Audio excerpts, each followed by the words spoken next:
All right, everyone. Now we have news from Israel. You continue to have mass protests there. There's been a shakeup in the constitutional order. And I kind of am of a double view, actually, on the issue. It's, basically pick your poison mode, I suppose, on this proposal. You have the Reasonableness Act has been passed in Israel. It was passed unanimously by Bibi and his allies, Netanyahu, of course, and universally opposed by everyone else, the leftists, and I think the Arabic Party opposed it too. And they didn't bother to vote, though, because they knew that Netanyahu had the votes with his coalition. They'd hold rank. So they just walked out. They didn't even bother to vote. And what the Reasonableness Act is this. It constrains their Supreme Court, which uses a reasonableness standard to interpret the constitutionality of laws. So it's not like in the United States, we don't do this. In the United States, is this constitutional? Is it unconstitutional? That's it. Cut and dry, blind justice, very black and white. It doesn't work that way. It's supposed to work that way. On paper, it's a different system. In practice, it's actually rather similar to the enshrined system used in Israel and in some other countries in the world. The reasonableness doctrine in their court is basically that the Supreme Court can block a law or a proposal or something simply based on the fact that it's not reasonable. And what Netanyahu and his people want to do is say, no, just stick to what the actual law says. You don't get to pick and choose whether an act magically becomes lawful simply because it was pragmatic or unlawful because it was unpragmatic. And in a way, I'm not a fan of Israeli state policy in many cases, but scrapping that particular doctrine brings it in line with most of the rest of the world anyway. Not every country uses such a doctrine. Nonetheless, it's being called fascistic, and I can't understand exactly why. I can understand why you would want more constraint on Netanyahu, who sometimes, blunders around and does weird shit.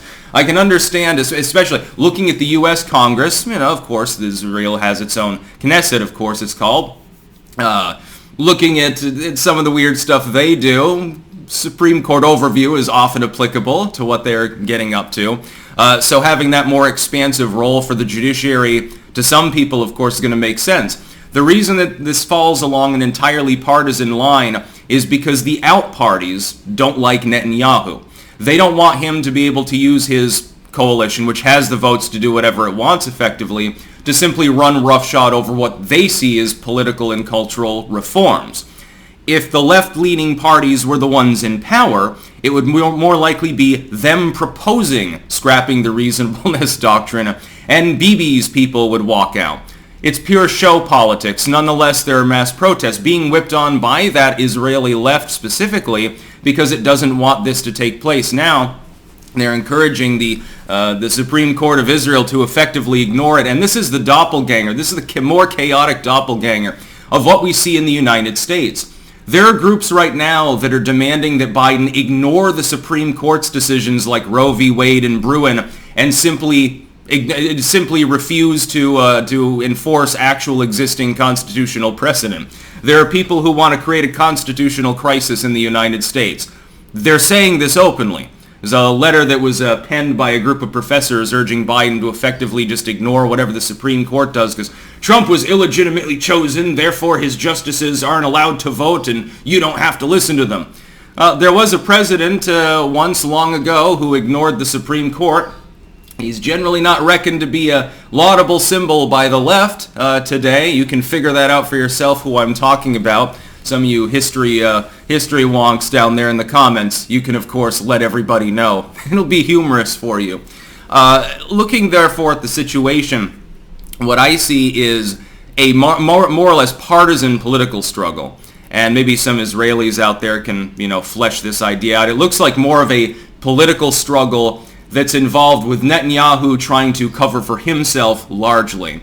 His party attempting to run roughshod, the leftists having a hissy fit and therefore declaring it to be fascistic, even though the doctrine is a small constraint, not often used, and it would bring Israel in line, ironically, with much of the rest of the world were they to scrap it.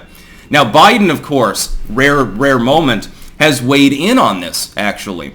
It is not often that the United States government weighs in on Israeli doctrine or policy unless it's to commend it. Regardless of who's in power, left-winger, right-winger, The general ethos is don't criticize Israel too much, especially if you're a Republican. Biden doesn't have that problem. Biden has come out and condemned the move, actually, which is another reason why I think that the Reasonableness Act might be quite reasonable. If Biden is against this move, well, Biden doesn't have the greatest constitutional track record, nor the greatest track record of promoting and upholding civil or human rights. Well, let's see. How many constitutional amendments has he violated already, in some cases being found to have done so with proposed bills like race-based farm aid? So, equal protection, race-based farm aid. Certainly the First Amendment, Twitter files, etc., his lawless DOJ. Right to privacy, that's a joke at this point. Second Amendment, he's been shot down over and over. We just got another decision from the Fifth Circuit that does actually injunct the ghost gun ban as it potentially goes to SCOTUS. Certainly the right to a fair trial and against unreasonable trial length, that's in the J6 defendant's case, certainly been violated. The 10th Amendment with the border crisis and demanding that states remove their own borders, walls, because, the federal government's not interested in staffing the border.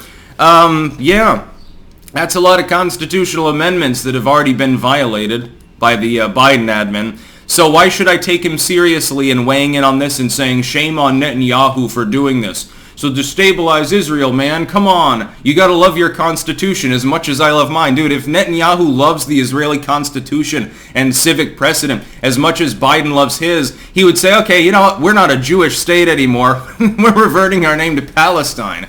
He would just do a complete 180 or something, or start a nuclear war or something like that. That would be more Biden shtick. If Biden were the leader of a smaller nation that could get away with it by being sheltered by a great power, he'd probably have already pressed the little red button. The dude's a maniac.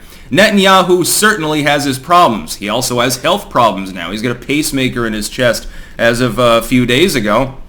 He may not be long for the world. I don't know exactly who would lead the coalition in the if Netanyahu were to croak. Of course, Netanyahu is a fairly strong-arm individual. He does have authoritarian tendencies. When the left criticizes Netanyahu on that token, they are not wrong. They're just incapable of buying a mirror, looking at themselves, and declaring the same thing. Again, another problem we have in the United States, and literally every fucking where else. So, the Israeli people are still rioting and protesting. Well, half the population is. Anyway, it appears to boil down more to a politically partisan move than anything else. We're going to have to wait and see whether those protests slowly dissipate or they remain in force, and you could have effectively Israel has a nationwide shutdown sort of situation that necessitates a military response. And then, of course, then the left technically wins because they can say, look, now the troops are beating people in the streets. We told you that Netanyahu was a crazy fascist. That could start a revolution in the state of Israel. They could end up falling into socialism. They could become a socialist nation or something. So we'll see what happens over in greatest ally Holy Land. I don't know that the land can be considered holy. It's had more blood spilled on it than any other piece of land in the entire Earth's history. Has there ever been a place that suffered so many wars, revolutions, and counter-revolutions? I don't know that there actually is in human history. That's about all. Peace out.